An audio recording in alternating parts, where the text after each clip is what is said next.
नमस्कार मु गगन कुमार आपण को स्वागत जनाऊँ जनता एक्सप्रेस सकाळ खबर। परलोकर विश्व प्रसिद्ध बरगढ़ धनुजात्रार पूर्वतन कंस महाराज 70 वर्ष बयस आज परलोक घटी। किछि दिन हम से मधुमेह रोग पीड़ित होई हॉस्पिटल रे भर्ती होइतिले। एणे बरगढ़ जिला बरपाली स्थित बासभवन में शेष दर्शन पर लोकों भिड़ जमी। जेल रु बाहरिले गुरुमीत राम रहीम। डेरा सच्चा सौदा मुख्य गुरुमीत राम रहीम जेल रु बाहरी।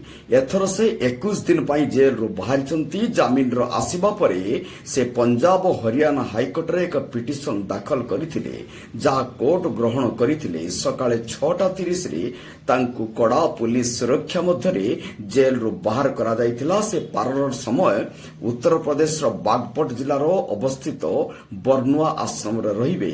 आसंता 15 तारीख अगस्त मध्य तांकर जन्मदिन। 7टी पंचायत समितिर उपनिर्वाचन तारीख घोषणा होईची। 14 रे प्रकाश पाइब विज्ञप्ति। 7टी पंचायत समितिर उपनिर्वाचन तारीख घोषणा। एथिमध्यरु 6टी पंचायत समिति अध्यक्ष पद पर निर्वाचन हेबाकु थिबा बेले बहुध हरभंगार उपाध्यक्ष पद पर उपनिर्वाचन हबो।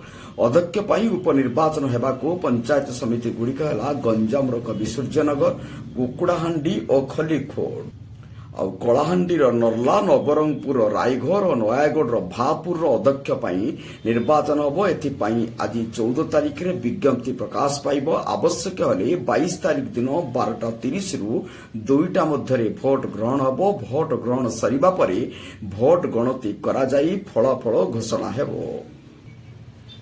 सारा देश रे डाक्तर मानकर आंदोलन आज ओपीडी बंद डाकरा। Federation of all India medical association आज देशव्यापी आंदोलन डाकरा देइछि। समस्त मेडिकल रे ओपीडी सेवा बंद रखिबा को डाकरा देइछि फेडरेशन। केउ स्थिति रे एभली अपराध घटिला तार अमूलचूल तदंत सह कार्यक्षेत्र रे डाक्तर मानक सुरक्षा सुनिश्चित करबा को तुरंत पदक्षेप नेबा को इंडियन मेडिकल एसोसिएशन दाबी करिछि। ओलंपिक खिलाड़ी विनेश फोगाट को पदक नहीं आज होई पारे निष्पत्ति।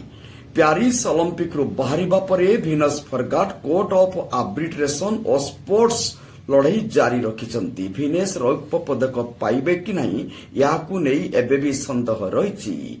आज 14 अगस्त सीएससीआर अंतिम निष्पत्ति देई पारंती। विनेश 100 ग्राम अधिक ओजन थिबारु तांकु ओलंपिक्स फाइनल खेलिबाकू दिया जाई नथिला।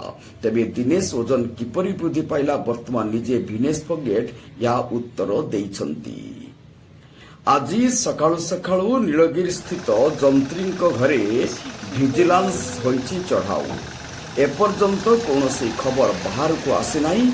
हेले जना पड़ुछि बालेश्वर स्थित नीलगिरी उपखंडर जंत्री घरु विपुल परिमाण रे टंका एवं प्लॉट मध्य जबत करा जायछि। एबे चढ़ाऊ जारी रहिछि। सूर्यघर मुक्त बिजुली योजना अधीन रे आदर्श सौर ग्राम कार्यकारी करिबा निमंते मार्गदर्शिका 9 अगस्त 2024 रे नूतन एवं अक्षय शक्ति मंत्रालय द्वारा प्रकाश पाइछि। आदर्श सौर ग्राम योजना अधीन रे समग्र भारत रे प्रति जिला रे गोटिए लेके आदर्श सौर ग्राम गठन उपरे गुरुत्व दिया जाउछि, जार लक्ष्य होउछि सौर शक्ति व्यवहार को उत्साहित करिबा एवं ग्राम समूह को सेमानक शक्ति आवश्यक पूर्ण करिबारे आत्मनिर्भरशील हेबाकू सक्षम करिबा। नमस्कार।